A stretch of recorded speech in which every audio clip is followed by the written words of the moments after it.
Pemirsa, 7 bujang yang mengatasnama ke tim Wong Pening diaman ke tim gabungan Buser Polsek Kalidoni dan tim Tombak Polda Sumsel di wilayah hukum Polsek Kalidoni Plembang yang diduga nak tawuran.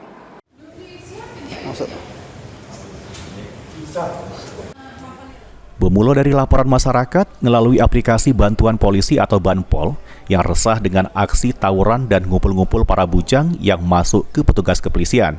Polsek Kalidoni Plembang, pimpinan Kadit Reskrim Ibtu Cepi Aminuddin dan tim Tombak Polda Sumsel langsung menyisir wilayah Polsek Kalidoni sehingga berhasil ngaman kedua bujang yakni HL dan RF yang diduga nak tawuran. Selanjutnya, tak jauh dari TKP, petugas kembali ngaman ke 3 bujang yakni NB, PR, dan HB yang langsung diaman ke Polsek Kalidoni Plembang bersama barang bukti spanduk bertulis ke tim orang pusing dan 2 bujang serahan ketua RT.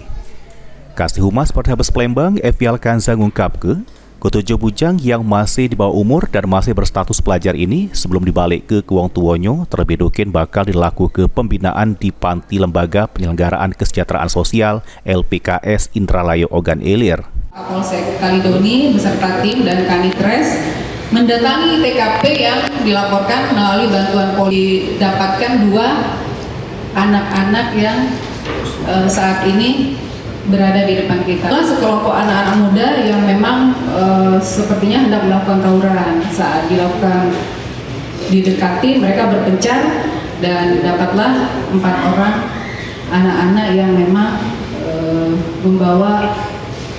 diduga membawa sesuatu yang mengancam kegiatan di bulan suci Ramadan, dan dilakukan penyelidikan, didalami secara lebih lanjut sehingga diamankan ke Polsek Kalidoni dan selanjutnya diserahkan ke Polrestabes Palembang. Sebelum diberangkat ke Panti LPKS Indralayo, terselit sejumlah wong tua bujang tersebut tampak menangis memeluk anaknya dan sang anak pun tampak nyeseli perbuatannya.